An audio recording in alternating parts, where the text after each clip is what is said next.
Hello, everybody. Welcome, and we're going to have a good time tonight. There's some interesting stuff here that I think we're going to find very, very interesting.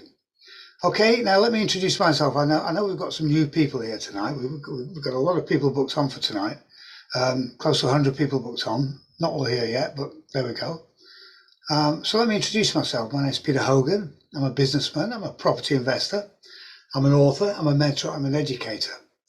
And let's just say that if you're new to us and you're not sure about PICA, that's the Property Investors Coaching Academy, well, as the name suggests, that we're an educational company. We've been going for many, many years, and we teach mainly through courses and by mentoring, and we've had some fabulous successes over the years. Brilliant. Now, you've probably heard of lease options. Well, it was me personally that was responsible for bringing lease options to this country from the USA, where I learned them from Donald Trump, no less. And I'm the leading UK expert on lease options. I've got 96 deals to my credit, plus almost another 100 assists with my students. No one else in the country can get near that number. I know lease options inside out. If you ever need any help with that, come and see me. Tonight, though, we're talking about a totally different strategy. The law of adverse possession. Stay with us, you're going to love this. Incidentally, make a note of our contact details. I'll put them up again. There you go. Make a note of those. peter@pica.uk.com and my phone number there. Those are my personal contact details. Other people don't do that. You know, it's like normally you go on a course, you've got a question on a Monday. Do you think you can get hold of the host? Not a chance. I'm not like that. Those are my personal contact details. You get hold of me whenever you need me. Okay. So we have one of the best mentoring programs in the country, incidentally. I just want to mention this because I'm not going to be mentioning it again tonight. It's one of the best because it's a personal mentoring program and you have unlimited personal access to me and my team. It's not one day a month in an hotel in Birmingham or somewhere. It's, being taught by some student. It's not that. It's personal. It's me. It's you. And I take you by the hand and I teach you everything you need to know about property investing. I've been doing it for a long time now. It's 36 years now I've been in property investing. I bought my very first buy-to-let in 1986 at a time when they didn't even have a buy-to-let mortgages. So there you go. Anyway, tonight isn't about mentoring, but if you'd like to chat and find out more about what we have to offer and how we can help you, just mail me or call me. It's no pressure. It's just good, honest advice. Okay. John, do you want to say hello? Are you there? Yes, hi everyone. Great to see you all. Great that you could all join us this evening. My name's Jonathan. Just a quick introduction about myself, and I work with Peter at PICA, and of course where we offer a range of mentoring programs, training courses, all in property investing. So great that you could all join us tonight, and very much looking forward to what Peter's got to say. Thanks, and back to you, Peter. Thank you, John. Thank you. Right. Okay. For a start now, let me kind of just say, if you've got any questions, please write them in the chat box. We'll answer them at the end. We'll have a Q&A session at the end, and that is so that we don't get distracted from where we're going, because we're always going to be we're always short on time, and we don't want to lose where we are. Now, to sort of tell you something, you all know the traditional way to acquire property, right? You do. It's the way I got into it 36 years ago. You've got to have a 100% crystal clean credit rating. You've got to have a reliable job or source of income. You've got to save your deposit. You've got to pay all the fees, the survey, solicitor, stamp duty, all the rest of it. Then when you get your property, you've got to wait for the equity to increase, and that could be years. Then you've got to remortgage it, and then you pay all those fees again, and you keep repeating to do that. Now, yeah, you could do it, but it's not a great way to do it. Let's face it. There's a lot of problems with it. It's slow and it's ponderous. It's very iffy. You're subject to the whims of the bank. It's subject to economy and the bank rate. A mortgage, frankly, can ruin you. You just think. It's, there are other ways of getting it. Now, you could think about rent to rent. Not one I wholly recommend, rent to rent. You can do it. It's cheaper than a bank. Still expensive.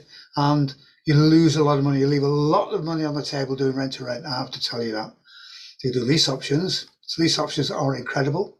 I mentioned Donald Trump earlier on. He built his $1 billion fortune in Manhattan using lease options. And that's how I found out about them. He didn't buy a property. He still doesn't own Trump Towers. So lease option is a fantastic way to do it. But I want to ask you a question now. What do you do when you see an empty property? And you see them all the time. You know, they're everywhere. In fact, you pass far more than you see because you're not tuned in to noticing them. So what do you think? Do you think, what a waste? Look at that property, what a waste, somebody could be using that. Well, do you know that you can legally use it as your own and claim full title? You don't know that, do you? Because if you did, you'd be doing it. And I've got to tell you something, that's how an Irish tramp called Harry Hallowes was gifted part of Hampstead Heath worth £3 million, getting full legal title completely free. How about that? An Irish tramp. Now, you're not a tramp. Imagine if he could do it. Imagine what you could do. Come on. So why don't you get unlimited amounts of land and property, 100% free and 100% legally? You'd like to do that, wouldn't you? Because trust me when I say there's millions and millions of pounds in doing this, and it's free. You don't know much better than free in this world. Let me ask you another question. Imagine having your very own private beach. What could you do with it? Imagine you've got your own beach. What would you do with it? Well, think about it. You can make a camping site on it, caravan park. You could license ice cream and burger vans. You'd hire windsurfers and canoes and rent those out. You could have parties and raves if you're into that. Sports competitions. You know what? Anything. I mean, if you look at stuff like this, now these beaches I'm showing you here are not owned by anybody, so you can claim them. I'm not seeing where they are just yet. But look at this. Look at these places. They're fabulous beaches. And nobody owns them. They're just sitting there waiting to be claimed. I mean, just imagine what you could do. And this is just the first start of it. Yes, you can claim beaches. And there are thousands of miles of beaches around this country that you can claim. And you can claim it through the law of adverse possession. Now, very few people have heard of this. Very few solicitors know what it is. They don't train in the law of adverse possession when they're doing the training. They're told about it. They know that it exists, but they don't know the ins and outs of it. In fact, I get questions from solicitors all the time, you know, asking for my help because they've got, you know, a client who's come to them asking a question about it and they don't know. They know that I do, so they come to me, and I'm helping solicitors all the time. It happens. So let's explain to you what it is and where it came from, so you know the history of this. Well, it started in 1066 with William the Conqueror. All right, you know the story of him. He was a French prince at that time, Prince William. And he came over to the UK and he got into a war with this bloke, King Harold, and he beat them. He shot not me personally, but King Harold got an arrow in the eye, famously. Prince William won, came King William I of England, and that was the start of it all, really. Now, the problem he had, obviously only when he came over, he only had a small fighting force, and it's going to take him a long time to get the amount of people over from France, especially people who can speak English, I'm guessing, you know, to control the country. It's far too large to control with a small force. So what he did, he divided the country into small areas called manors, or manors today, a manor. Just over 14,000, in fact, over the country. And what he did was he installed a local lord or a notary, a local dignitary, as a figurehead, and he became the lord of the manor. And that still exists today. That expression, the lord of the manor, still exists today.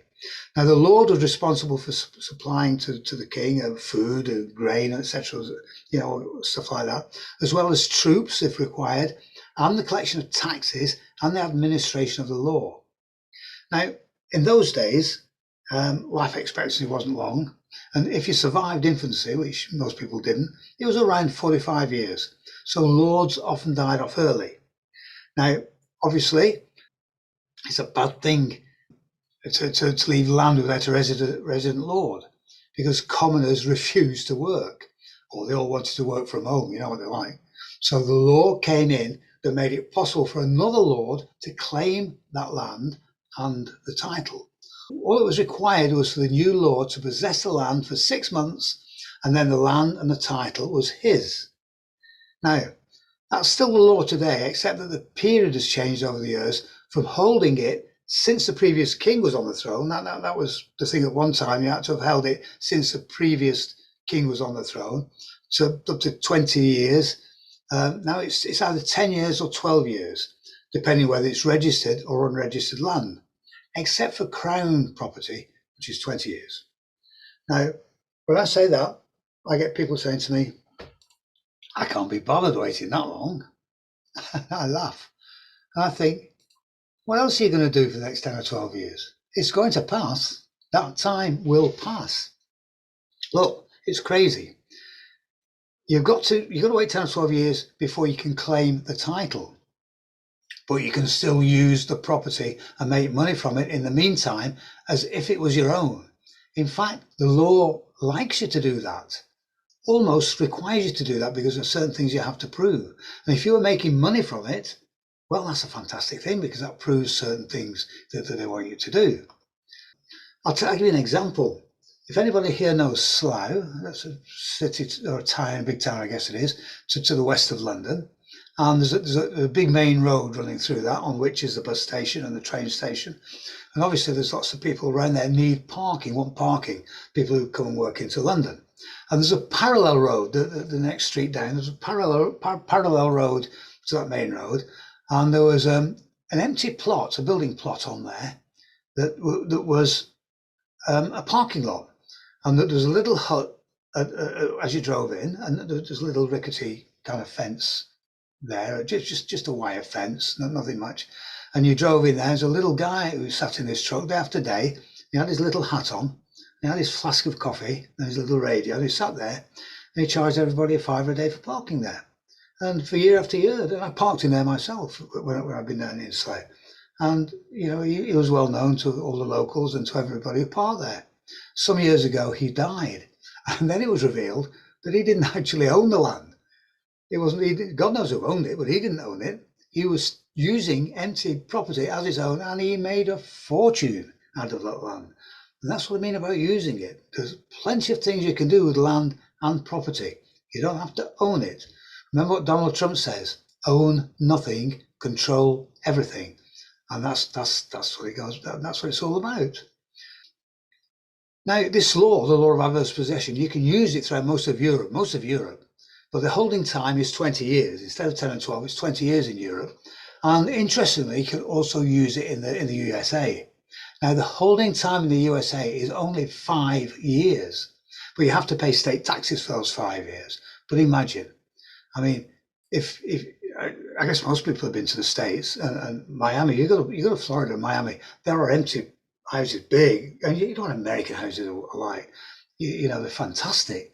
And you go around, there's all these properties standing empty. You can go there and you can claim that house and just do it up and rent it out and pay the tax for 5 years, and you get full legal title to that. And 5 years goes in a flash, believe me. What a great idea that is. Now, going back to the manor, and remember, a manor is land with a title. That manor can be subdivided. The land can be subdivided, and each smaller piece of land creates its own similar title. That's important. Now, for example, I bought a small patch of land in Glencoe in Scotland, and Glencoe is one of my favourite places. I walked there, and I spent a lot of my time in Glencoe. So I thought, I'm going to buy some land in Glencoe, and I did, and I got the title Lord of Glencoe. That's me. Right, you don't have to kneel. That's me, Lord of Glencoe. Now, you could do the same.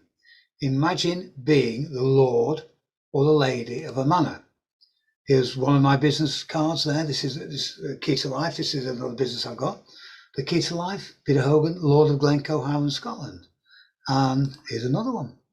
Peter Hogan, Lord Peter Hogan of Glencoe, Highlands, Scotland. And here is my certificate that gives me the deed of title. How good is that? See, Glencoe Wood, Keel Hill, Highland, Scotland. That proves I've got it. Now, when you want to, and when you get your title, you get that deed, and of course you can have your credit cards changed with that on your name. You can put that on your passport, and but you need that title deed to do it, and we'll show you how you can get that later. So that's Glencoe. That's part of Glencoe in Scotland. Beautiful place, fabulous, and that is the plaid, the tartan of Scotland. That is the Glencoe tartan, and nobody who's not a member of the clan can use that tartan. Of course, that's now my tartan. I'll tell you something as well about having a title like that. It's guaranteed to get you the best table in a restaurant. Now, you know that restaurants always keep one or two of the best tables free for unexpected guests and high rollers, and they do. Now, if you call up and say, or get somebody to call up and say, I want to book a table for the Lord of so-and-so, you bet your life you'll get the best table, and you get the best service when you get there as well. So, that works for that. And if you want to get upgraded to first class on a plane, assuming you're not going on Ryanair or something, if you're on British Airways or something that's got first class, you go dress smartly and you put your ticket under the name of Lord and Lady such and such, you can bet your bottom dollar you're going to get upgraded to first class. These are the perks of being, if you like, landed gentry, but certainly having a title to your name. It's a fabulous thing to do it, and there's a way you can do it. We're going to show you how you can do that later on. You can do this. And this is all part of the adverse possession. It's all part of the law of adverse possession. Now, I want you to remember this part because it's the basis of an absolutely incredible, amazing business adventure that you will have the opportunity to become part of. Stay to the end. I'll explain it then and you'll be blown away. I promise you. Okay, the law of adverse possession.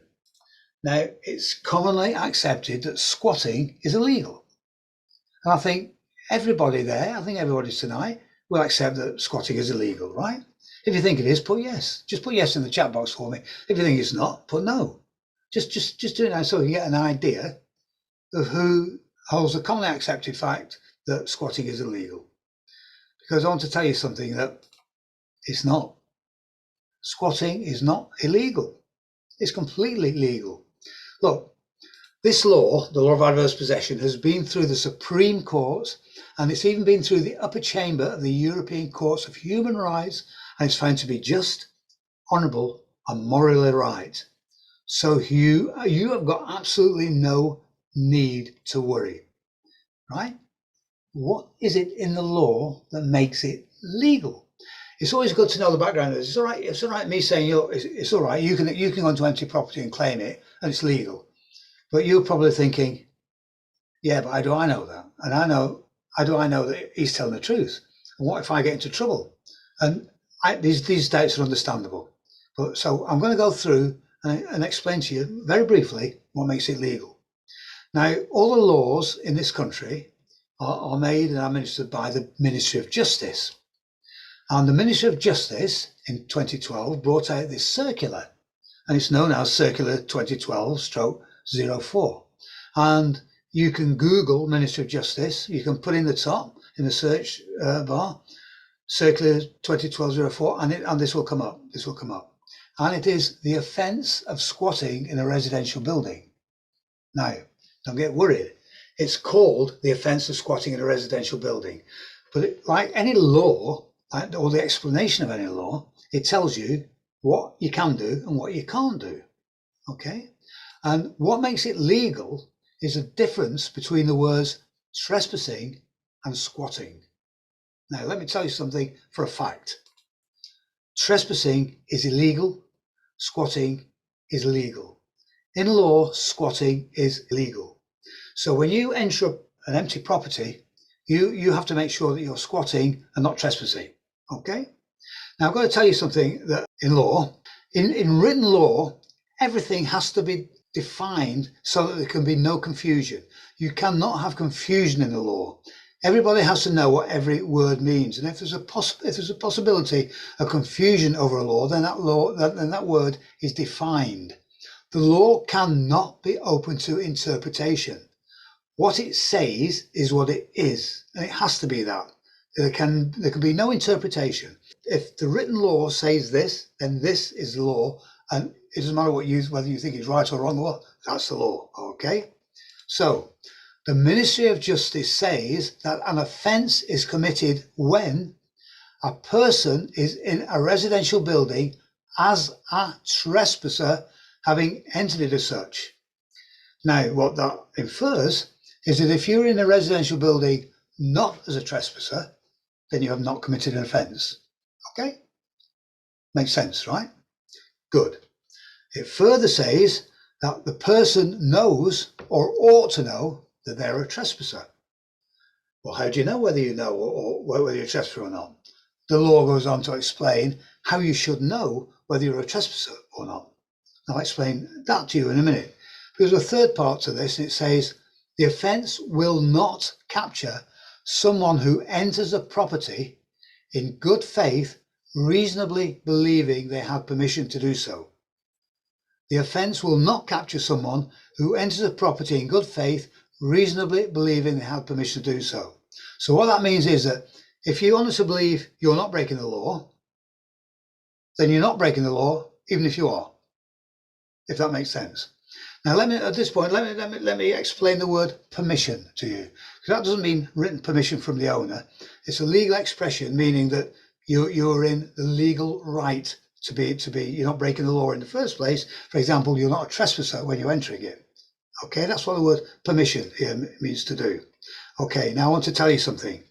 Based on what you read there, it is totally irrelevant whether you're breaking the law or not, as long as you reasonably believe you have permission to do so, that is to be on the premises.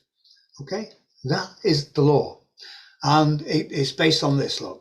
Now, if you enter a residential building that has been empty for less than 6 months, you're there without permission, you're a trespasser, and you're breaking the law, right?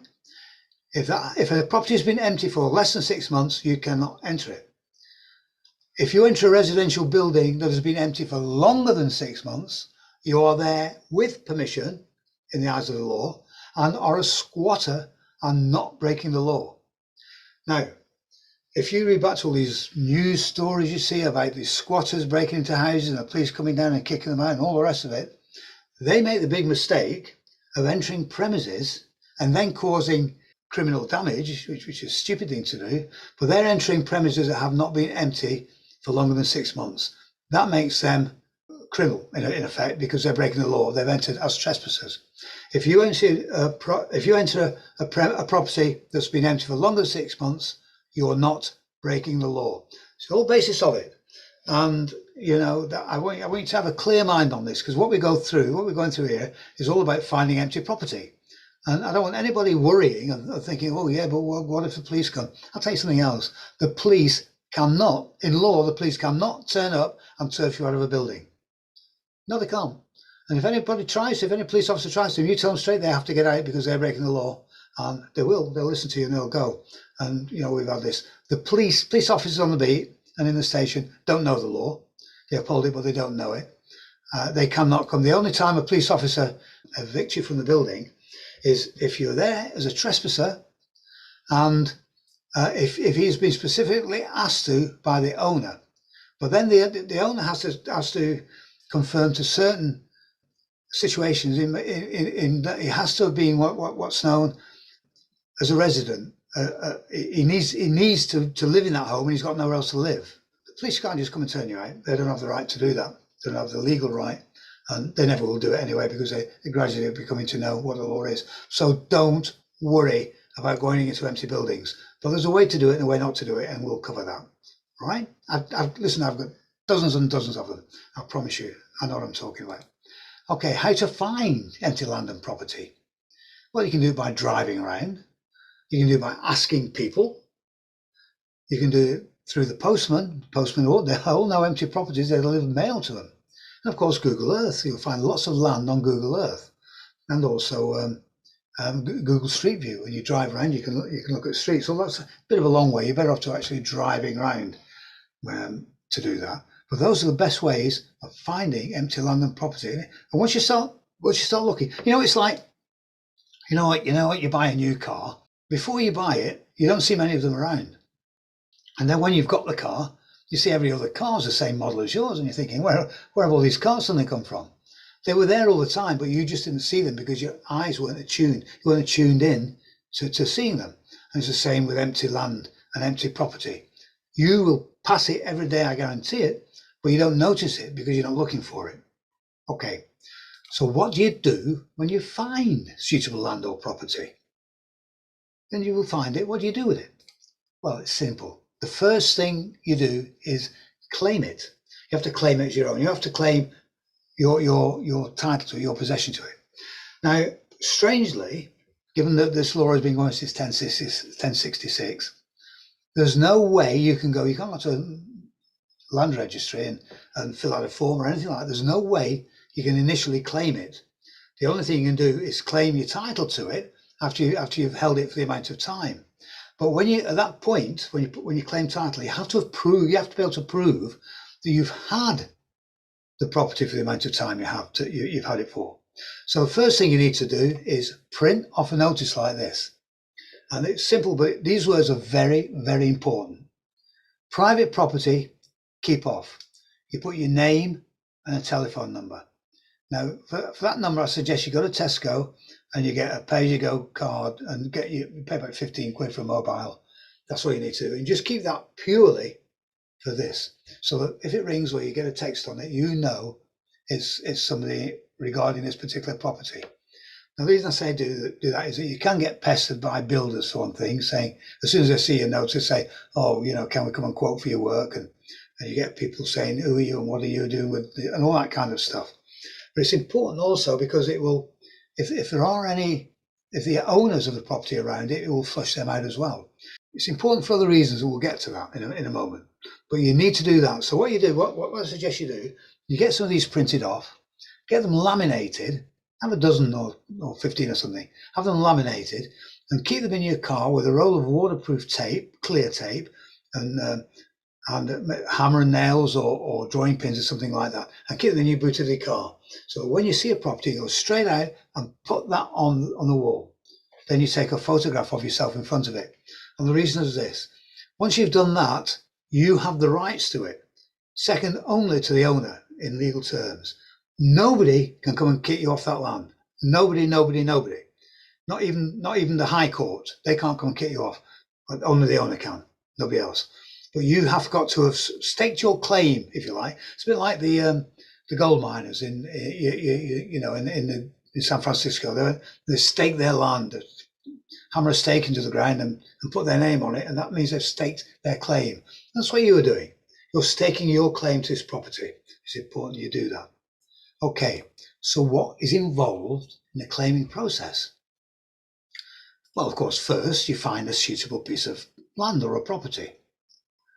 Then you put your notice up, and you do that so that straight away it's yours. And incidentally, the second that notice hits the wall, that's when your time starts running. The clock is ticking from that point on and counting down your 10 or 12 years from that instant. So don't forget to take a photograph of yourself in front of it. So if anybody takes your notice down, you can prove that, yes, you did have it there on that day. Okay. Now, you then need to determine how long the property has been empty. And you do that by asking around, asking the neighbours. If it's been empty less than 6 months, go back and take your notice off and wait until it's been empty for 6 months. But usually it will have been empty for longer than that. And you can normally tell by looking at it, looking at the front door, cobwebs on it, look through the letterboxes and mail in, this kind of stuff like that. You'll find out how long it's been empty. Then you need to try and find the owners. See if you can trace the owners. Again, the number of ways to do that. The best one is neighbours. Just go around and ask them. You say, I'm trying to find the owners of that property. I've got an interest in it. Can you tell me who they are or where they are, or do you know anybody? Any way we can get hold of them? Another way is to go through land registry and see if it's registered. If it is registered, it will have the name of the owners, and it will also have an address for delivery of notice, which may be the address of the house in particular, the house you're looking at, or it may be another house that they've moved to. you don't know, but you do that, you see. And then the next thing you do is use the land and the property as your own. And it's important that you do this because there are certain things that you need to fulfill. And using the land and property as your own is one of them. The Lord wants you to do that. Okay, so what you need to show at the end of the 10 or 12 years, you need to show that you fulfill these. You need to show that you've had an intention to possess. And interestingly, not an intention to own, but only intention to possess. Now, if you go to that sign there, that shows an intention to possess the property because you're saying private property, keep off. You're basically saying it's mine, and you've got your name on there, John Smith. So, you know, this fulfills part of the law. You are showing the intention to possess that property. Then you need to show exclusive possession, and that means you don't share it with the general public. Now, this notice again fulfills that because you're saying it's private property, keep off. It's mine, John Smith. That fulfills that requirement as well, exclusive possession. You then need to do it in the open. You cannot do this in secrecy. People have to know by law that who you are and what you're doing with the property. You cannot do it in secrecy. You won't get title if you've done it secretly. So putting your name and your phone number on there, again, fulfills that requirement. You see how important this notice is. And if when it comes down or falls down or is taken off, and they will get taken off, go back, keep your eye on the property, go back and keep putting your property on. Now, obviously, in the initial stages, it will be on the outside because you're not going to go into the property until you're sure, that you're going to actually claim the thing. Now, another one is actually the name of the law, which is adverse possession. And that means you're claiming it or you're in possession of it without any form of permission, whether that's implied or otherwise. If you're paying rent, if somebody says, yeah, it's all right, you can take it. No, I don't want any money. It doesn't matter. That's not adverse possession. You must be holding that property without anybody's permission whatsoever. Strange, but that's the law. That's where the adverse part of the adverse possession comes in. And also your possession must be continuous. So let's say it's registered property, you've got to hold it for 10 years. Now you've got to have continuous possession for the whole term. Now, this strangely in the law is open to interpretation because what does it mean by continuous possession? You don't have to live in the property, incidentally. You do not have to live in it. Some people think you've got to live in it and there's always got to be somebody in it and you can never leave it. See what these hippie squatters think? They're totally wrong. They've got no idea of the law. You don't have to live in it, but you have to have continuous possession of it and you have to be involved with the property continuously. Now, I've spent a considerable amount of time with this, with land registry, and their feeling is that if you haven't visited the property or have been involved with it in any way for 3 months, then you will lose your time will stop and you'll have to start again. So don't go any longer than 3 months without visiting the property.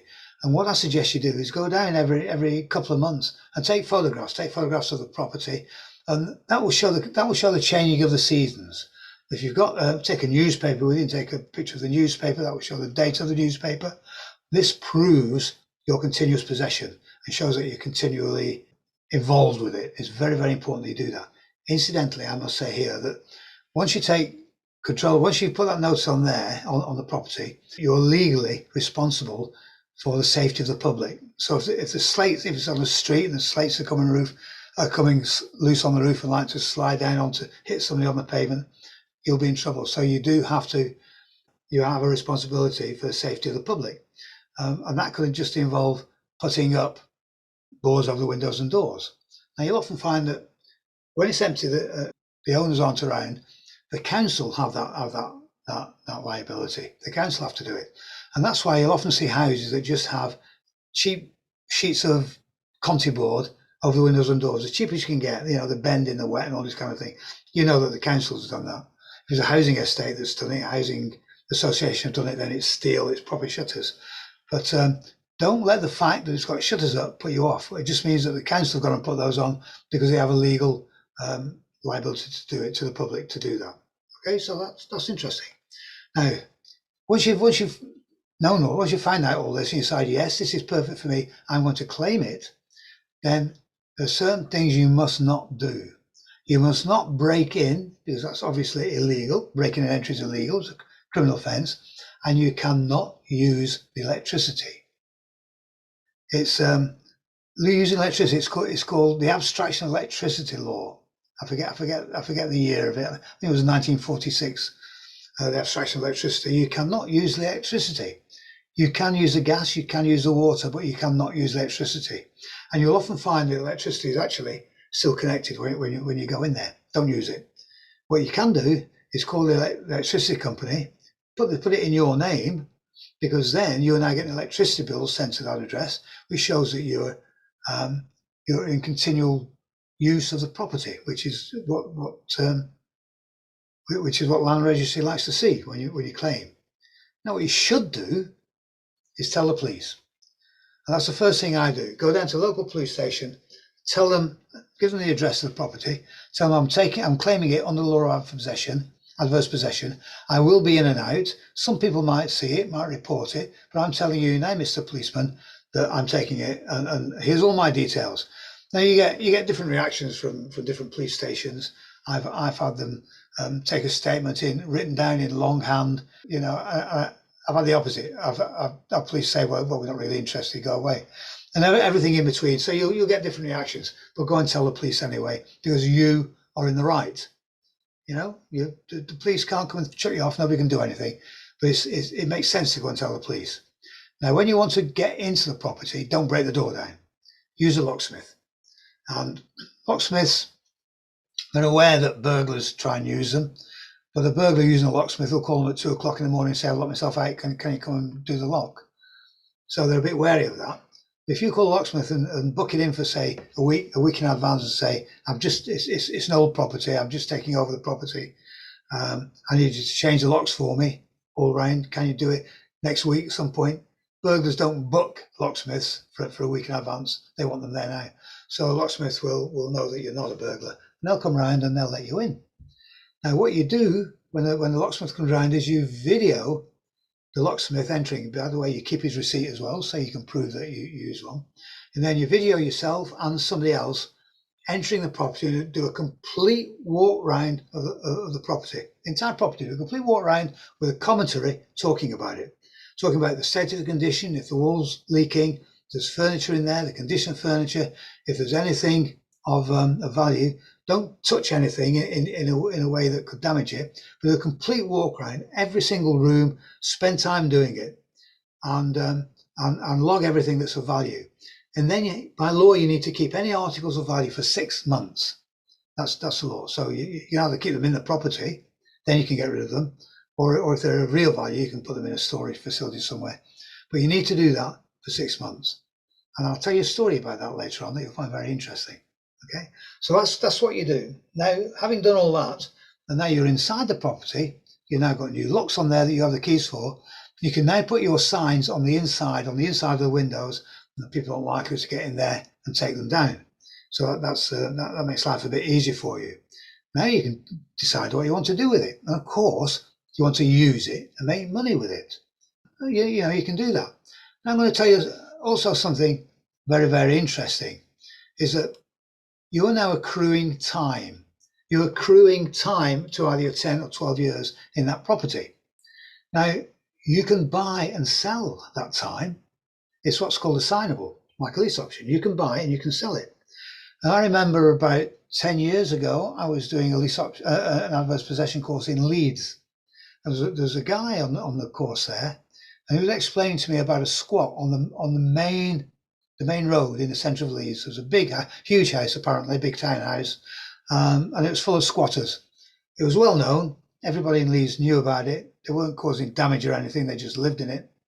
And they've been in there for some years. And when I mentioned that about buying and selling time, he said, could I go and buy the time off these guys? I said, yeah, of course you can. He said, how do I do that? So I explained how to do it. So you go to a solicitor, get a letter that basically the squatters in there, there's room to put their name down, the address of the property, the amount of time that they've been in there, and that they bequeath that time to you. And and you can pay them for it. Get a receipt for the money, and then that time that they have had is yours. So he did that. He went round. They'd been there 5 years, as it happened, and he got it all properly signed over. He actually, in actual fact, he took the head squatter into the solicitor and did it in front of the solicitor. He did it all there. He paid them £5,000 for their time there, and then, interestingly, he gave them a written letter allowing them to live there for another 5 years free of charge, because now this was his property and not theirs. So they would have been squatting on him if he'd done nothing. But the fact that he gave them permission to do that meant they couldn't take the time off him, because they were there no longer under adverse possession. They were there under permitted possession. Are you with me? So it was a very smart move. Another 5 years later, when he got full legal title to it, he sold it. The squatters actually sold it. He got just under £1,900,000 and something for it, but not far short of £1,000,000 for that house. All he had to, it cost him £5,000 and 5 years waiting time. How about that? That's a true story. Now, when you come to submit your claim, you submit your claim to Land Registry, and you don't need a solicitor if you have me, because I know more about it than most solicitors. But otherwise, you'll probably need a solicitor to sort you through the paperwork, because it can be a bit confusing. You can imagine a law that's been around since 1066. You can imagine it's a bit confusing, and obviously it's been challenged in the court so many times, and so many amendments and addendums being put to it. It's quite a complicated law, and you can come foul of it if you don't know what you're doing. So I just want to show you now some of the properties I've got over the years and how I got them. And this is one I got, and this was, what the heck was this? This was in Bedford, and this was many years ago. And the funny thing was that 3 doors up was another property which I already had, and I was working on that property. I was actually doing some painting at the front, painting the front door, and on the opposite side of the road to this was a car painter where they paint cars, and the guy, the foreman there, was kind of a local know-it-all. And I was working on this house, and not this one, the one further up, 3 doors up. And he knew it was empty, so he wandered up to see what I was doing. And I explained that I'd just taken it over. And as we were talking, a car pulled up outside this house. And you remember I said earlier that you don't see empty houses till your eyes are tuned in? Well, believe me, my eyes are still tuned in. And for some months, I've been walking past this house and still hadn't seen it was an empty house. Can you believe that? So, when I say that happens, it happens. So when the car pulled up and a guy got out with a briefcase under his arm and walked up and knocked on the door, number 4. And the foreman said to me under his breath, "No use knocking on that door, mate." He said, "It's been empty for years." I thought, really? And I didn't notice. So, of course, I went in as soon as the foreman went away. I went in around the back. I got in with a locksmith. I got in. That cost me £500. It looks a mess. It needed coat of paint on the front. The garden tidied up, a little bit of that brickwork doing. The inside, the floors were all tiled. It was pretty neat. The back garden was overgrown. Got a chap in to do that. It cost me £500 to put that right. And I immediately started renting it. I think I got £900 a month for that. And of course, no mortgage to pay. How fantastic is that? I sold it eventually, but that's how it is. This is another place I got. And this is in Hertfordshire, and this was just off a roundabout on the road, and I was going up every day to go down to another property I got further down the road and going round the roundabout. And it was only one day when somebody else was driving and I was a passenger, and it's funny, you see more when you're a passenger than when you're driving. And as we went round the roundabout, instead of me looking down the road to drive it, I was looking round the roundabout and I saw this house being empty. So I said, "Stop, go around again, go around." So we went round and parked at the front, and I saw it was empty. I claimed that one. I got that house as well. That didn't need much to it. It just needed a good clean up. We just get cleaners in and do it up. It cost £150 or whatever. They clean up through it. It's all done. Fantastic. Another one I got. Here's another one, and this one is a 2. See these 2 houses together, one with a red door and the green door. Both of those were empty next door to each other. I got both of those in one fell swoop. They were making me about £500 a month each. So that's another £1,000 a month. No mortgage to pay, remember. This is good money. You've got to be doing this if you're serious about it. about bettering your life and making some money, you've got to be thinking adverse possession, because it's crazy, because you're not doing anything wrong or illegal. Everybody loves it. The High Court says that it's immoral to leave property standing empty, and it's our duty to take it and use it. That's what the High Court says. You're not doing anything wrong. It's another property I got, and this was, you can see it's shuttered, broken window at the top. It's in a mess. This has been empty for a long time. And I found out the guy who owned it had died. Been found dead on a park bench apparently. But when I went into it, it's like I said, it's a bit of a fuzzy picture, but you can see the state of it. You can see where the smoke had gone up from the fire, where it damaged the wall behind. It was a complete mess. And I got my builders in, and we were going all through it. And they were putting all this into black bags and throwing them into skips. And in the middle of this lot down in the middle of here, we found the title deeds. Can you believe that? The title deeds were down there. I got that house pretty quickly, but it was a mess. The back garden had cars piled in it. The loft, the roof space in the loft, was absolutely jam-packed with tinder firewood. You could not have got another matchstick in there. It was jam-packed. I thought, what a fire risk. But you can see in there that he had an open fire. You can see the fireplace. And apparently, he was a hoarder, this guy. As you can see, he hoarded his stuff everywhere. Took a long time and a lot of money to clear it and do it, but he did it, and I got the house. Now this house here, interesting story with this one, because I found this. There used to be a website called reportemptyproperties.com, and it was a fantastic source of properties because people used to report empty properties that were standing empty that they didn't like. And the website's closed down now, but I found this property on it. I got lots of properties out of this. A fantastic one in Bath, by the way. It was owned by a bank, HSBC. It was owned by HSBC. They'd repossessed it, and then obviously the staff had moved on. They'd forgotten that they got it, and it had been empty for some years, and the bank had done nothing with it. It was worth a fortune. But I claimed it, and I got the property, a fabulous one, down on the south, if you know Bath, down on the south side of the city, up on the top of the hill, fabulous views, beautiful. So I got that. But that's another story.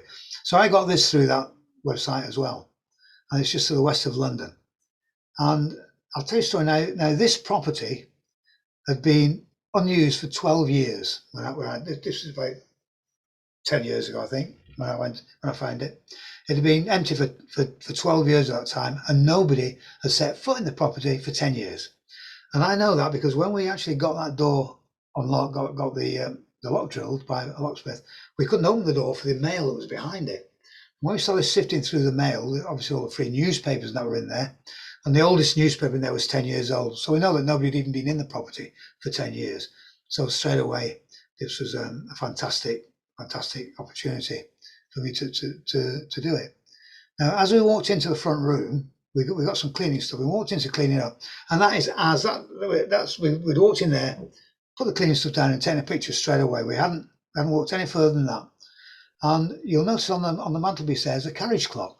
Now, as we walked over to that carriage clock, and I like stuff like that. I picked it up, and they have a little door in the back.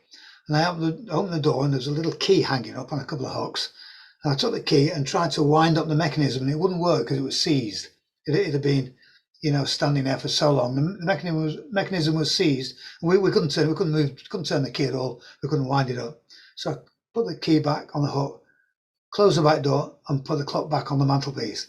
As I sat it down on the mantelpiece, it started to click, and it was going tick tock, and the hands were moving around. How about that? And it started ticking all the time we were there. That first day it ticked, and just as we were starting around with clips on material to go, it stopped ticking, and it never ticked again since. How about that for strange?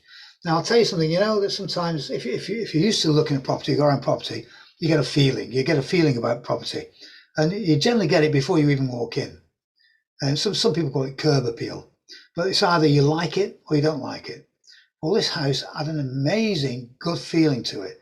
You just felt so fantastic and happy when you went in there. But what was amazing was the condition of it. And if you look at this room, there's no dirt in it. All you've got is a little bit of stuff on the carpet that's been blown down by the chimney, but not a lot considering it's been empty for 12 years. A stupidly small amount. So we went around the house. Now, there's the stairs. Look at the stairs, how clean they are. No, we haven't cleaned it at this point. This is a walk around. There's no cobwebs, there's no mold. For 12 years, you'd expect that to be a mess. There's nothing. This was a kitchen. Look, the counters are shiny. It's clean. Been empty for 12 years. Isn't that weird? Isn't that weird? What a fantastic idea. Like I say, it was an amazing property. There were notices stuck on it by the local council saying you've got to tidy the garden and this, that, and all kinds of stuff. So we set about doing that. And I put on the garage door, I put our notice with our mobile number on it. And one weekend, we got a text from somebody saying, "This is my house. You can't enter this. I've taken all your stuff that's in the house, left it in the garage. The garage is open, take your stuff and don't come back." So I went around and it's true enough. And what had happened was I broke my own rule. I generally don't break my rules. And my rule is that if I can find the owner, I know where the owner of the property is, and they're likely to come back, then I don't take the property.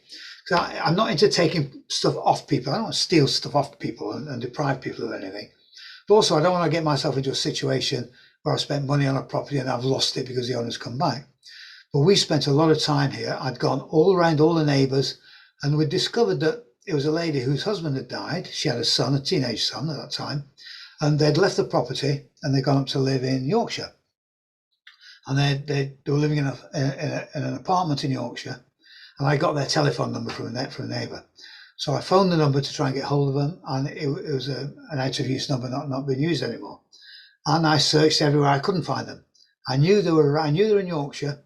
I knew they hadn't been back for 10 years. So I thought, it's pretty safe. Anybody would think it's pretty safe to take the property. So I did. However, what I didn't realise is that one of the streets, it was in quite a big estate, this house. And in one of the other streets that I hadn't got around to visiting, I went all around knocking on the doors, was a friend of theirs.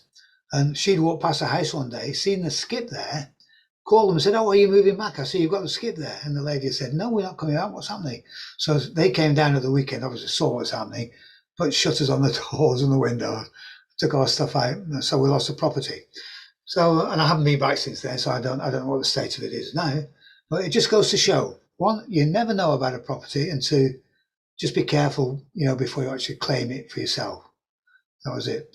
But it's not just property. Land is a very, very good thing to take because, of course, you can sell land straight away with or without permission, building permission. And there's so much land. For every property that you find, there's probably 100 pieces of land. There's so much land, it's untrue. The thing is, you don't see it. I mean, look at this. This is on a main road. It's in Manchester. Now, how many times will you drive past that and not even give it a second glance? You wouldn't even look at it. When you look at it on Google Earth, that's it. And at the bottom right there, that is the way we were looking in. And look at the size of that plot. Now you see there's houses all around it, the residential houses. That's a big, there's going to be no problem at all. In fact, there wasn't. There was never any problem getting building permission with that. We could see that. So we claimed that land, and why not? Now, I did that in conjunction with a friend of mine who was a student who had been on one of my courses. We went into business together, and he lived in Manchester, still does. We went around, and he'd driven up and down this road all his life virtually. He used to drive past it to take his kids to school, so he was driving 2 or 3 times a day past his land before he actually got wise and started looking at it and find out what it was. So we made a lot of money out of that. Now here's another one. Look, you drive down a street like that. I bet you've done that today. Driven down a street that looks like that. If not, you'll do it the next week, and you won't even look twice because you don't think about it. But when you look down on Google Earth, that's it. There's a huge plot of land, overgrown, huge plot of land. And it's been empty for a long time, and it's yours. Just go and claim it. Nobody can stop you. And once your notice goes on, nobody can take it off you either. Nobody. Here's another one. Again, this is also in Manchester, and this is also one that guy used to, my partner there, used to drive past on a daily basis. Never realised what it was until he came on the course and started looking at it. So there we go. Now this is a farm in Wales, in North Wales. And we found that, and we actually claimed it in two parts. One that's got property on it, and one that hasn't. So we claimed that in 2 parts. And that was the land. That was one of the houses on it. This is on the land. You can't see this from the road. You can only see this from Google Earth, which is how we find it on Google Earth. And there's the empty patch of land. You can see how it's overgrown. So we claimed that. We've got all that and did that. Now, this piece of land is one of two pieces that I've got. And this is in London. And just to the north of this is one of the main routes into London. And this is within the M25. It's just off one of the main routes into London. So you can tell its value of it. And this was the first piece of land I claimed. If you look south of this, you see where the horizontal line there is. Below that is another bigger piece of land, 2 or 3 times the size of it, that were claimed as well, but it was a separate thing. Now, 8 years ago, when I first claimed that piece of land there was valued at 8 million. Yeah? And I claimed it. And it's still mine. I've got a couple of years, 3 years, 4 years to go on that now, nearly. And then it's mine. And who knows what it's worth now? But it's been suggested to me by surveyors that the entire land that down there today is worth about 25 million. So it could be worth 30 million in 4 years' time when we're going to claim it. It's there. It's everybody. It's there. We find this. I'll tell you how I find this. You know, when I said ways of finding it was by asking people. I was at a property meeting one night. I was chatting to a lady and she said, "What do you do?" And I was explaining what I did. I explained about adverse possession, and she was saying, "Oh, what's adverse possession?" I explained to her about empty land, and she said, "Oh, there's a big piece. I know a big piece of land like that near where I used to live in London." She said, "All those ladies walk our dogs on there, and we're always saying what a waste of land. Somebody ought to do something about it." So we went to the council, and the council don't know anything about it. Nobody ever's owned the land, and they don't know what to do with it. I said, "Oh, really?" So I bought the lady a nice big bunch of flowers, and I went and claimed the land. How about that? So there you go. That's what you can do with it. Now I'm going to tell you a story. The last time I actually did a course on adverse possession was about 4 years ago. It was in London at the Hilton Hotel, and there was a young lady on there, and she was fired up with it, and she was excited. The course on a Saturday. Now the young lady lived in East London, still does for that matter, and on the Sunday she went out driving around, and she found a house that was empty. And she took pictures of it. She called me on the Monday, said, "What do you think about this?" I said, "It looks all right. Have you done this? Have you done that? Do this, do that." She did it all. She went in, she claimed the house. She spent, I think, 1,500 quid doing it all out, fitting it all out, getting it cleaned up and everything.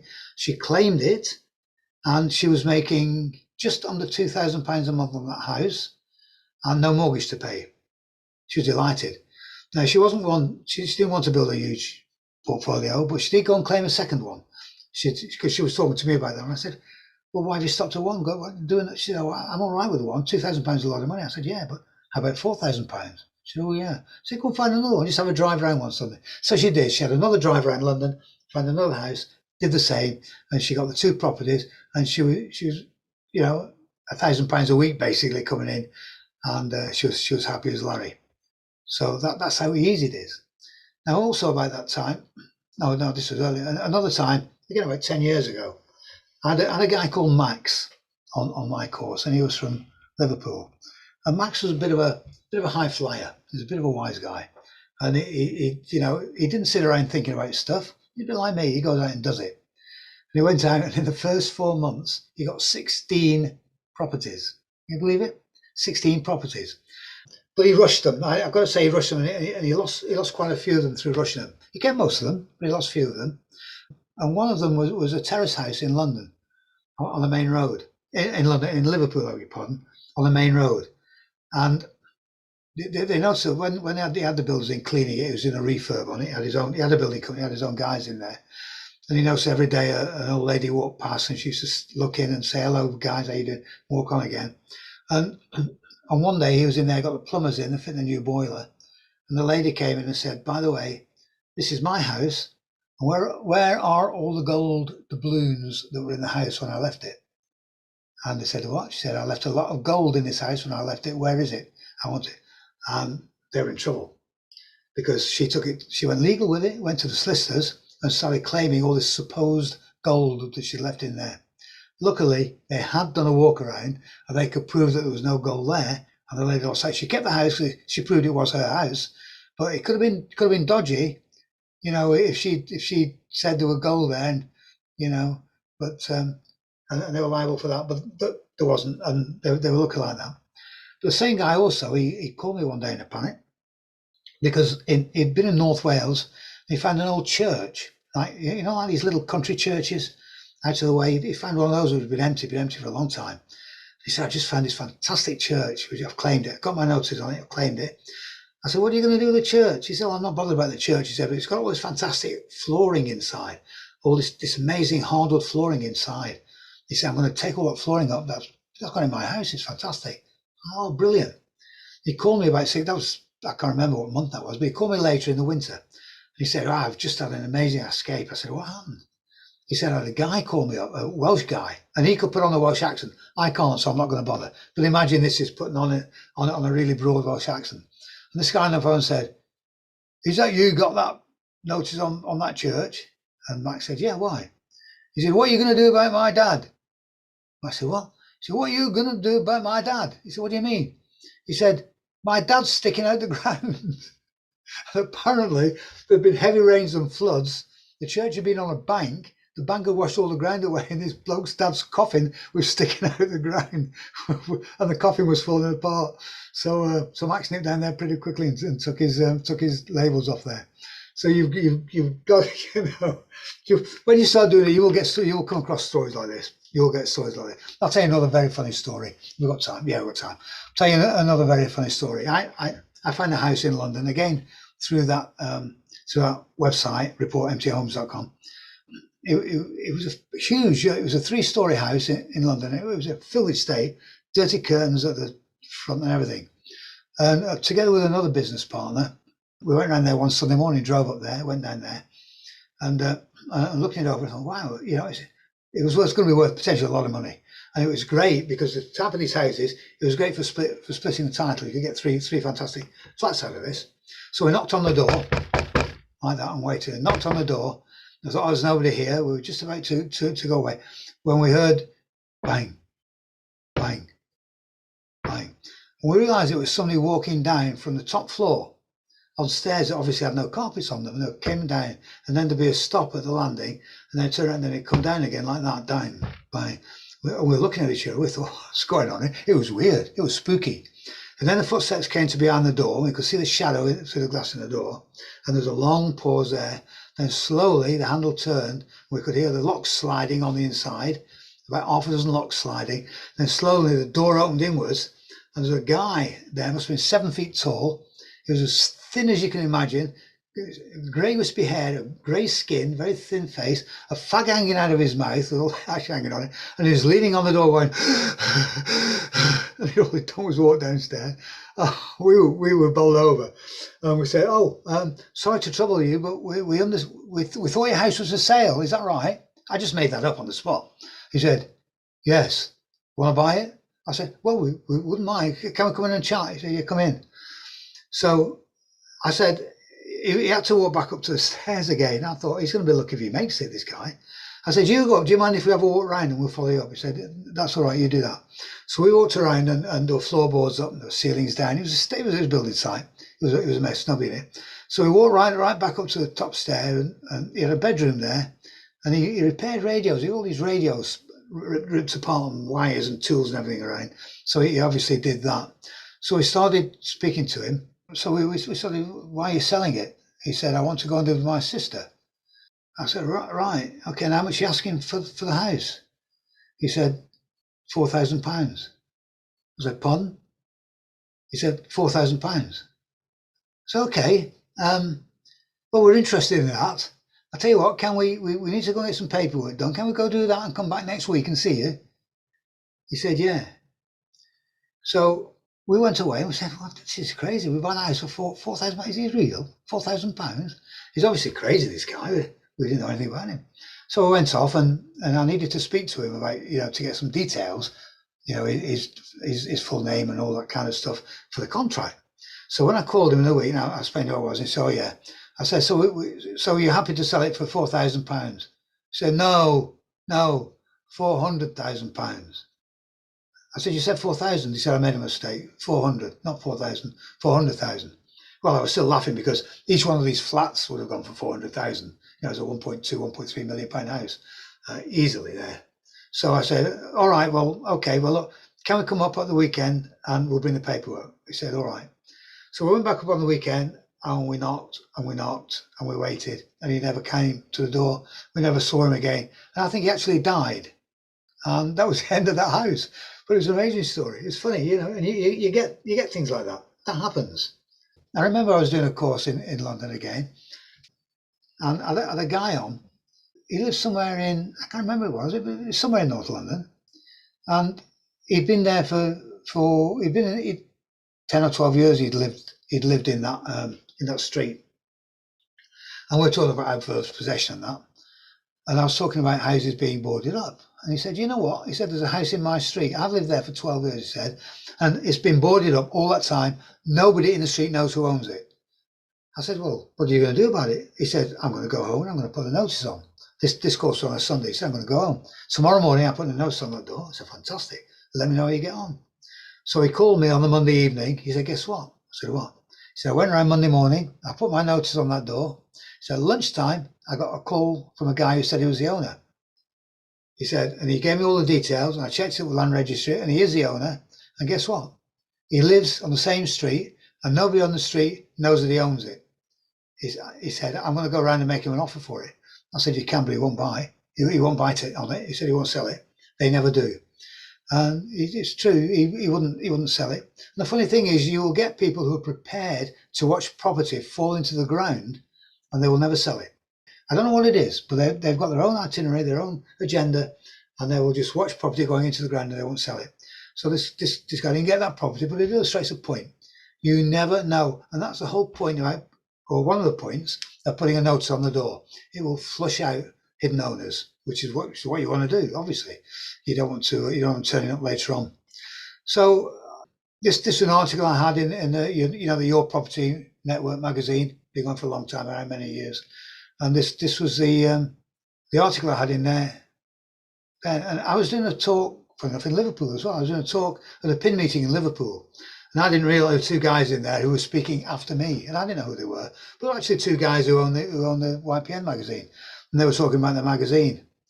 And I don't know if you can read that, but I'll read it out to you. There it says, last month at a property investors network meeting, we saw Peter Hogan talk about the laws of adverse possession and how it's possible to take possession of abandoned properties that have no apparent owner. He said, what we heard seems simply too good to be true. However, after a bit of digging and taking some advice from our friendly neighbourhood solicitor, it turns out that this really is the case. So there you go. And so after that, they asked me to write an article for the YPN magazine, and that was the article, and that's been repeated a couple of times since then. And of course, I've written my book. My book's there. Now, if you don't want to, you don't want to come on any courses or anything, but you still want to learn more about it, you can read that. You just go on Google and type in Peter Hogan, my name, and the book will come up. You can buy it there. Okay, now I want to tell you that we're holding a one-day course on Saturday, the 18th of June. Now, we guarantee that you'll have everything you need to go right out and start building your property portfolio by getting land and property for free the very next day. We guarantee it. And not only that, but you will have my help every step of the way. Now, if you've been on courses before, you will know what it's like when you've got a question on a Monday and you try and get hold of somebody involved with the course and you can't. And you never will. Because for whatever reason, they don't want to know anymore. They've got your money and they don't want to help you anymore. I'm not like that.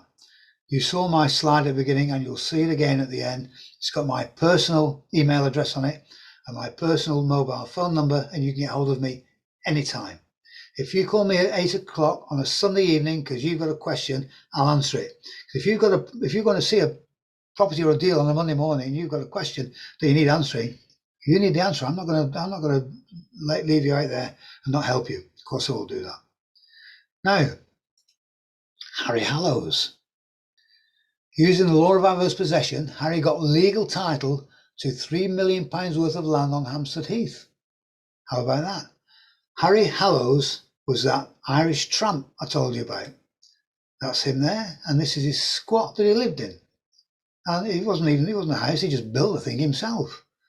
And it was in the grounds of a huge property called Athlone House on Hampstead Heath, and that's the property. There's Athlone House, which was a wreck at the time when Harry was there, and it's a huge, big property worth £65 million. But Harry squatted on the land there. Now he squatted in a corner of it and built a little shed there. Had he realised that he could have claimed the whole of the £65 million patch of land, he could have got it, but he didn't. But he did get £3 million worth, a little corner of it.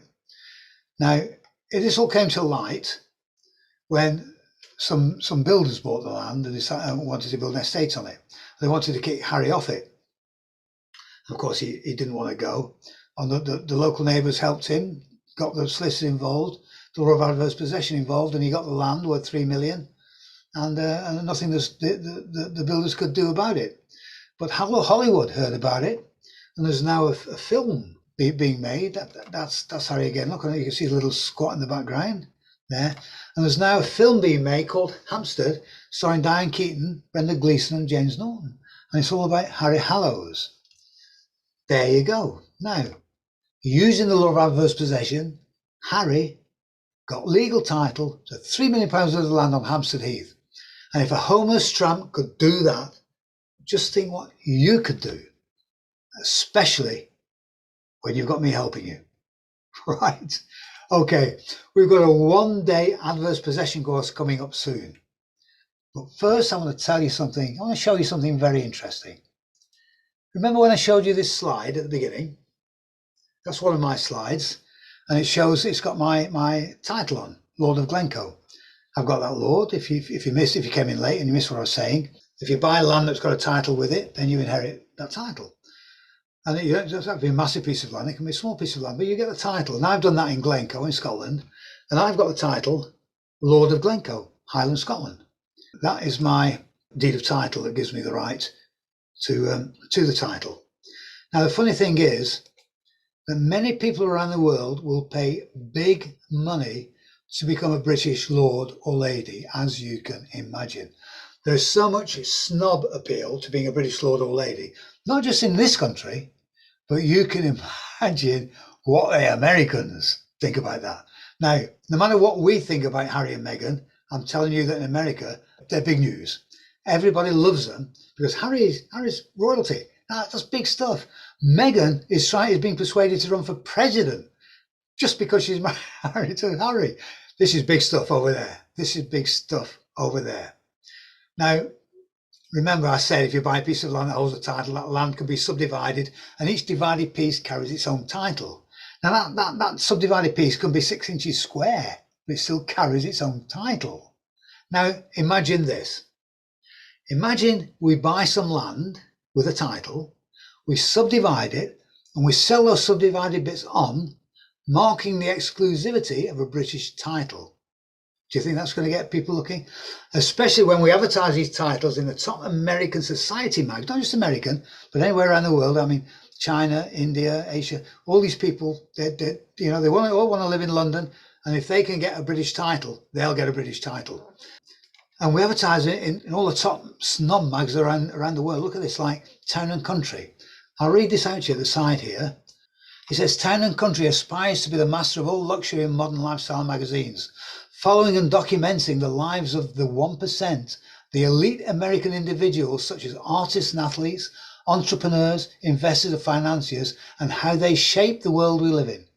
In addition to extraordinary individuals, Town and Country also features exclusive destinations and places, the lives of rich kids and elite education, fashion and fine jewellery and accessories, outstanding cars, luxury travel, and the demanding lifestyle of the rich and famous.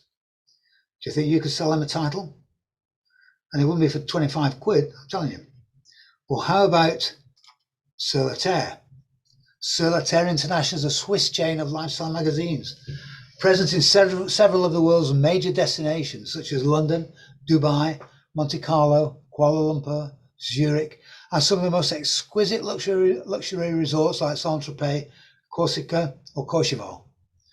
The seasonal magazines feature in their pages only the most unique and revolutionary products and services, innovative technologies, and radical creations of the world's most renowned artists and creatives.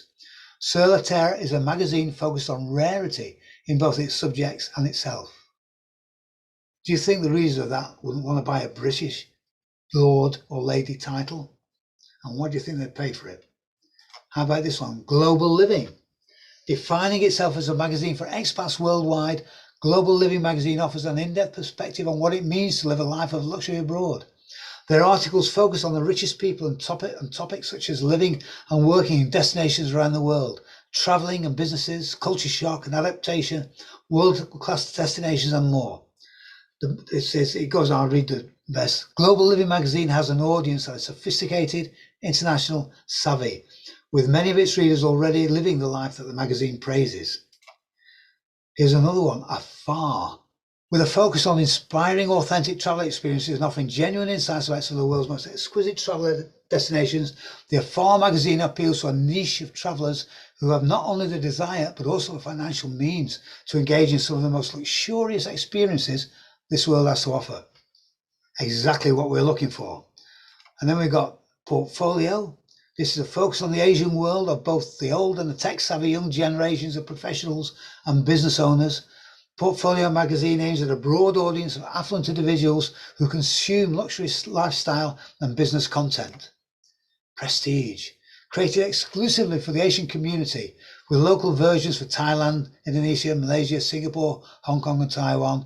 Prestige magazine offers its readers insights into the luxury lifetimes of the local high net worth community. I tell you, Elite Traveller, look at this, marketing itself as the private jet lifestyle magazine.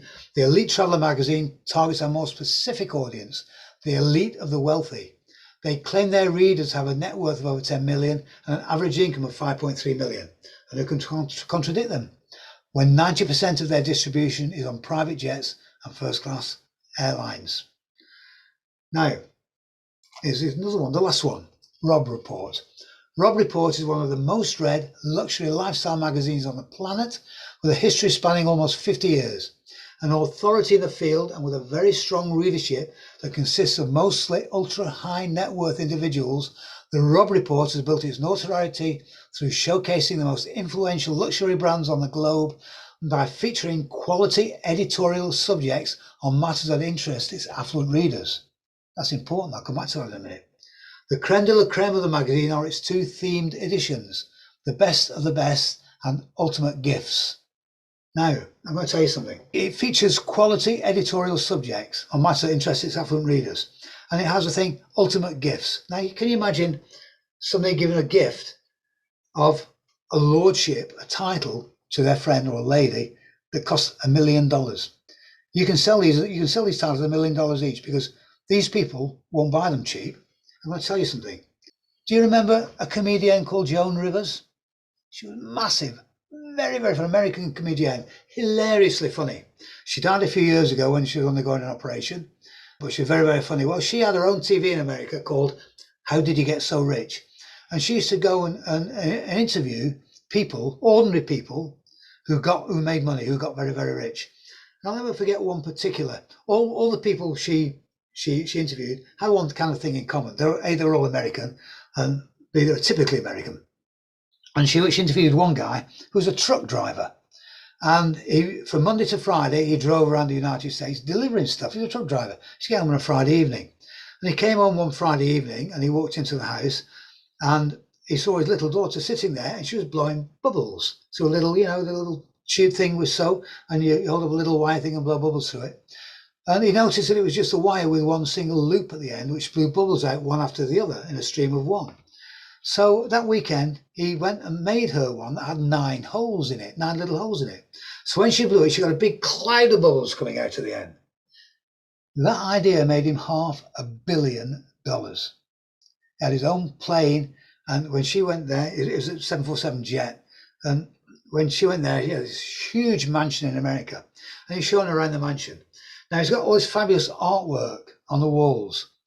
He got Picassos and Rembrandts and stuff like that. But instead of talking about the pictures and the quality of the art and the beauty of it, he's talking, the only thing that interested him was the price. This picture cost so many $1 million. This one costs so many $1 million. This suite costs so $1 million. My car costs this much, and everything revolves around money. And that is what the Americans are like. Everything is around money. They don't want cheap. That guy would never have bought cheap. Americans don't. The more expensive it is, the more exclusive it is, the more the people with the money want it.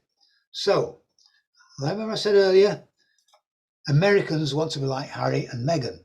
They've got the bug, this royalty and lordship. They want British royalty, and they need it, they want it, and they crave it. So here's the idea. Let's get the land, let's divide it, and let's advertise in these magazines. Now, I'll tell you what, you don't have to pay to advertise in magazines like this, believe it or not. I used to be very big in photography in this country many years ago, and it was always in my interest to get. I had my own brand of products that I sold. It was always in my interest, obviously, to sell them and get advertisements to sell them. But instead of paying the photography magazines to put an advert in, I used to write an article that had all the links and everything in it and give it to them, and they printed it printed it in their magazine and paid me. How about that? So they were paying me for selling my stuff through their magazine. They always crave new material. They need it. And it's getting new material is always a problem for it. So when something turns up, they'll grab it off you. They'll pay you for it and they'll print it. So we can get articles in here with photographs talking about this lordship, these titles that we're selling, right? So imagine presenting a weekend like this. You're selling this to people in America. You give them a private jet to Scotland. You give them a weekend in an exclusive Scottish castle. They're waited on hand and foot. They're shown special traditional events that are hosted by us. They have traditional Scottish food and menus. They're provided with all the tartans and associated dress and equipment that comes with being a Scottish lord. They get a recorded presentation of title, and this is where they kneel, and a sword on the shoulder and all the rest of it. You're really laid on, and of course, we have actors doing a lot of this stuff, really laid on properly here. The whole thing is, we give them at the end of it a complete professionally produced record, a DVD, a record of the weekend, the whole thing. Can you imagine that? I mean, look, when they walk into something like this and spend a weekend in that, and then like this, I mean, they don't have stuff like this in America. They don't see stuff like this in America because this stuff's been around since before America was invented. Come on. I mean, just look at it. Imagine spending a weekend in here. They get all this tartan. We meet them dressed in tartan. We dress in our own tartan, and they dress in the tartan for the weekend. We put on Scottish dancing for them, and they get they have the old traditional music. You can imagine what an incredible business this is. And you could sell this at £1 million a title, or $1 million a title. And I guarantee you snap your hand off of this. Why? Because it's exclusive. There's nobody else doing it that I'm aware of. Nobody else doing this at that level that I'm aware of. What a business. And it's not just Americans. Americans obviously are the big ones, but the Chinese and the Japanese have got money now. The Indians, all these people, they've all got money. They all want to come and live in England. They like the English life. And if they can get a title to their name, that gives them big kudos when they go back home. You can imagine it. All right. Now I'm going to tell you something. John and I are going to be starting this business very soon, right? And someone on our adverse possession course will have the opportunity to join us in a 50-50 business venture selling titles. How does that grab you? Now you see how much money there's going to be in this, because we don't mess around. We know what we're doing. Now this course, our adverse possession course, it's online. It's on Saturday, the 18th of June, and you will learn everything about adverse possession that you need to go right ahead and start accumulating land and property right away. The very next day, you can do it. The very next day, and you could join John and I in this title business, or you could join us in a property investing business on a 50-50 basis. So there's two business opportunities here. One is a title business, and another one is in a property business, property investing business with John and I, with Property Investors Coaching Academy, and us on a 50-50 basis. How do you fancy that? How many webinars have you been to when you've got an offer like that? Okay, the sky's the limit. I hope you can see the sky's the limit here, and you should not be even worried about this. Remember that I'm the only person in the world that holds courses on this subject. Nobody else is. You can't get this anywhere else. The normal price is £697, but tonight only, I'm offering you a discounted price of just £397. That's like 60% discount. The price will go up tomorrow. £397. You're not going to get a better deal than this. You're not only are you learning about adverse possession that is nobody else is doing. Very few people in this country are doing it at the moment. So you're not fighting with other people. There's no competition. There's hundreds of thousands of empty properties and millions of pieces of empty land around that you can go and claim for your own. And we'll show you exactly how you do it. Go and do that. Now do you see the potential in working with us? It's incredible. I've been in property for 36 years. I've had a number of properties. I've got 3 businesses at the moment. I've had a number of properties, fantastic properties. In the early 80s, I had a nightclub and a restaurant in Ibiza. Come on, how many of you guys out there have done that? Have got to that level? I've done so much in my life. I'm no young kid anymore, by the way, as you probably guessed. But I don't want to retire. I want to keep doing it because I love this thing so much. So, do you think that you could be successful and make money if you were partners in business with John and myself? Of course you could. We're looking for people to work with us in a 50-50 business partnership. Now remember, what you've seen here is an opportunity. You've seen an opportunity to make money. Remember, opportunity means profit. Remember that. Wherever there's an opportunity, there's a profit. And it's up to you to grab that profit. Do it. This is the perfect time for you to start or to accelerate your property investing career. Don't waste the opportunity. Don't waste it.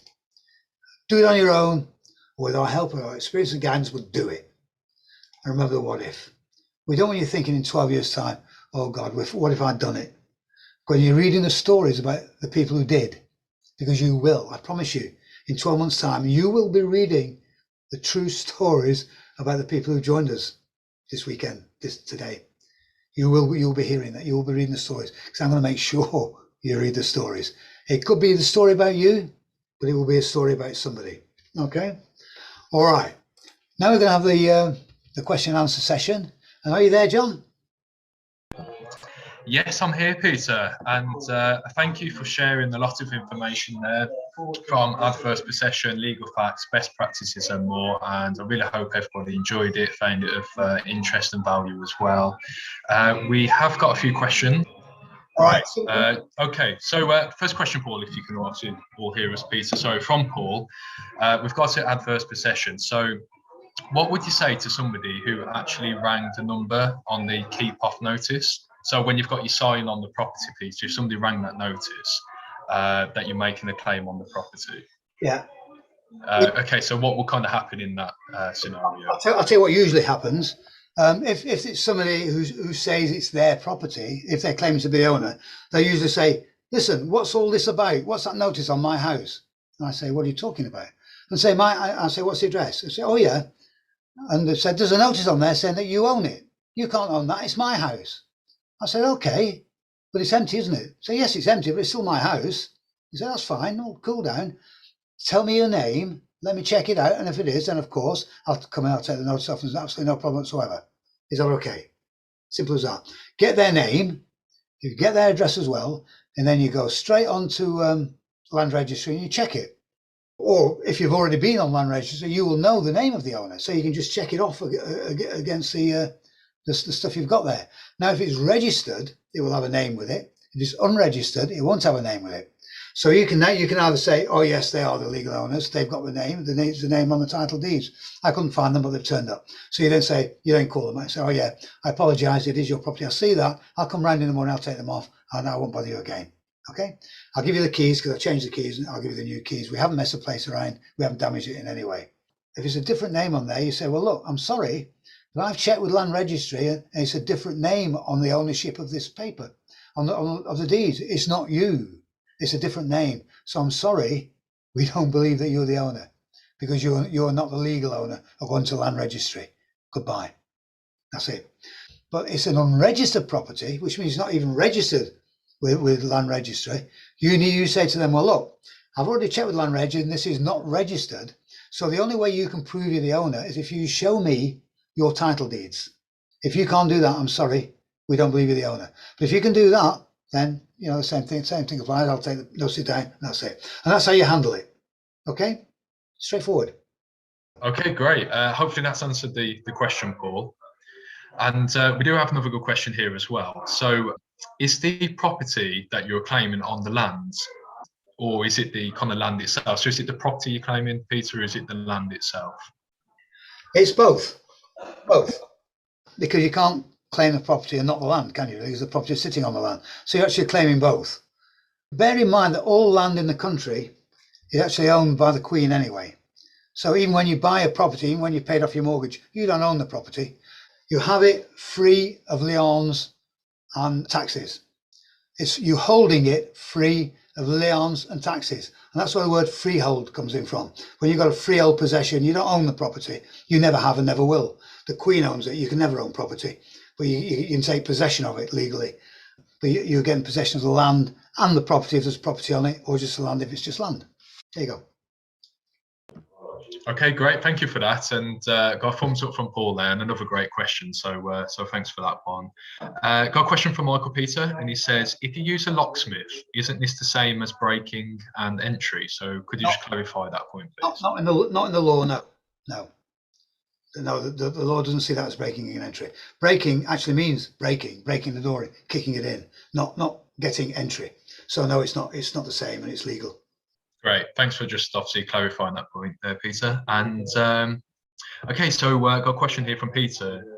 Can you put your email address on the notice instead of the phone number? Of course, now, people do obviously communicate mostly through email now. So can you put those other contact details on there? You can put an email address on. I mean, I never have. I don't see any reason why you couldn't do that. Yeah, do it. Why not? Do it. Yeah, great stuff. And I think it's also it's always important, isn't it, to be as kind of accessible as possible and having those that information clear and obvious on there. Just got a very good note, Mary, from Mary, sorry, and Mary says, I've seen a fabulous empty property. It has to be worth over £1 million, so I'm interested to find out more about this. So that's great. Thanks very much for sharing that, Mary. That's just got a question here, another good question. So can you assign, sell, or pass on in your inheritance the notice? Yeah, the time is assignable. So you can sell it, you can sell time, you can buy time, you can give it away, you can put in a Christmas cracker, you can raffle it, and you can leave it to your kids. You can do what you want with it. Absolutely. Great, thank you. And next question here. So what agreement do you use to rent out the property? Whatever you like. You can use an AST, you can use a lease. It depends what you're doing with it, how you're doing it. So it's just straightforward rent, just use an AST. But if you're going to do a lease option and you're thinking of selling it down the line, then or you're doing a delay completion, then you could use a lease. There's different ways of doing it, but you can use a proper legal contract for it. Okay, great stuff. Another message from Mary here. So can you claim a vacant property that has a title deed? The owner lives quite far away, but it is very unkept, broken windows, overgrown trees, etc. Yeah, you can, yeah. What you need to figure out is the likelihood of the owner turning up, because you don't want him turning up and spoiling your party. Thousands of empty properties around. Don't waste your time on something where the owner is likely to come back. He can't claim any money you've made on the property already, by the way. He can't claim, oh, you've had 5 years rent, I want that rent. Can't do that. But he can take any rent that's coming from that point onwards. And of course, if you spent money refurbing the property, then he benefits from that. So you don't want to lose that. So don't take properties where there's a chance the owner could come back. I did it once and remember it caught me out. I've never done it since. I never did before. I'll never do it again. There's no need when there's so many properties around, when the owners just can't be found. They're not that big patch of land I've got in London. Check with the council. There's no name been associated with that since their records began. Nobody's, it's totally free. It's mine now. And you can do the same thing. No point taking stuff where there's a chance the owner could come back. There you go. Great stuff. Thank you. And just a last question here. So on the adverse possession seminar, will Peter yourself be speaking about the titles business as well as our other 50% business opportunity? Yeah, well, of course, because of course that's when people are going to get the opportunity to join with us, to join with you and I, John, in business. So yeah, we'll be going through it, of course, and I've got to tell you that there's some fabulous opportunities here to make money. One thing you've got to learn in life is to grab these opportunities when they come along. They don't come along very often, and you know, like I said, the what if before. You do not want to go through life thinking, what if? What if I had? What if I'd done that? Where would I be now? He did it. Look at he did it, and she did it, and they did it, and people have done it. You know, I'll tell you something about Freddie. Freddie is one guy I speak about a lot. He was a very successful student of mine. He became a multimillionaire through doing it, and he was already well off through having a cleaning business, which he's franchised besides the UK in Canada and Australia as well. So he's got plenty of money, but he wanted to do it in property and he couldn't. And he spent 60,000 quid in his first year trying to do it, lost all that money, joined me, and within 2 years became a multimillionaire in property. Freddie's money that made him successful. In fact, he had a big problem, and his big problem was he couldn't negotiate. And when it came to negotiation, he froze. He seized up and he started panicking, and he just couldn't do it. And the good thing about his property business was that he didn't, about his cleaning business, so he didn't need to negotiate with anybody. He just sold his franchises online. But of course, in business, a lot of the business is negotiation, and that's where he fell down. So we sorted him out with that through hypnotherapy. We sorted out his problem with that. He went on to become a very, very good negotiator, and he now lives most of the time. He's retired now. He spends most of the time in Spain with a house he got free. So there you go. Anybody can do it. Nobody is better than you, and anything that anybody else can do, you can do. All you've got to do is get off your backside and do it. Let me just say something straight. I'm going to wrap it up very quickly, but if you're right now, think about your life right now. If your life right now isn't what you want it to be, then obviously your way isn't working, is it? Because if it was working, it wouldn't be like it is now. It'd be like what you want it to be. So if it's not working, if your way isn't working, you need to change your way and work a different way. But that's not going to happen on its own. You've actually got to take the steps and make the changes yourself. Your life won't change on its own, unfortunately. It won't. No, short of the Russians sending that atomic bomb over here, where you're crashing your car, your life's going to carry on the same day after day after day. The only way it'll change is by you making the change. Getting your finger out and making a change and making an effort and changing your life. That's the only way it'll change. And you can do it. And the opportunities here tonight are for you to do that. You may not want to go into the titles. You may think that title thing is too big for me. That's fine. We're not worried about that. It's not for everybody. We know that. But you could come on the adverse possession course and do houses. You can do a lease option training course.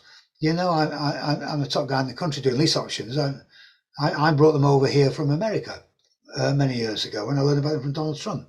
I've done 96 lease option deals of my own, and I've done close to 100 assists with my students. So I know what I'm doing, and nobody in the country's done as many lease option deals as that.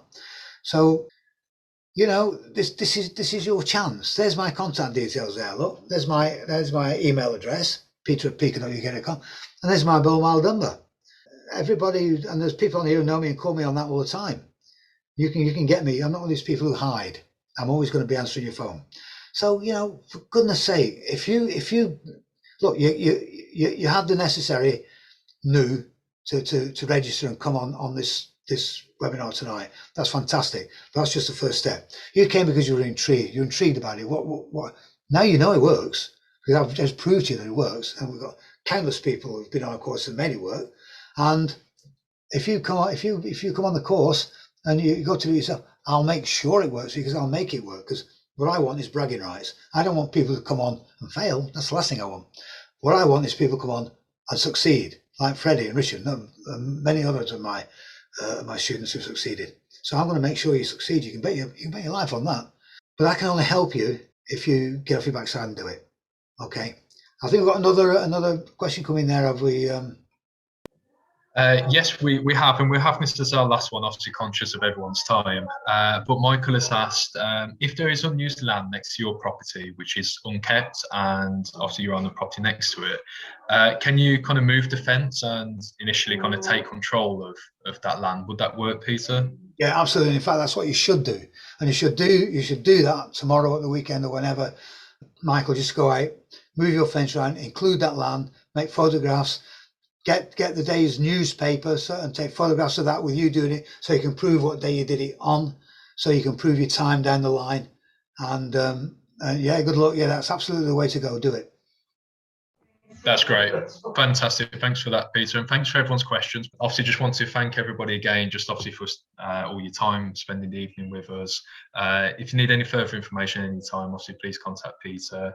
And Peter's details on the screen. And once again, obviously, I hope you enjoyed the evening and found it of both interest and value. Thanks, everybody. It's been great having you here. I enjoyed doing it. I love talking. I love talking about stuff like this and going through stuff. It's fantastic to have you here. So great stuff. And you know, get your finger out and get stuck. That's the most important thing. Get stuck into it. Okay. Thanks for now. Bye. Cheers, guys. Take care. Bye-bye.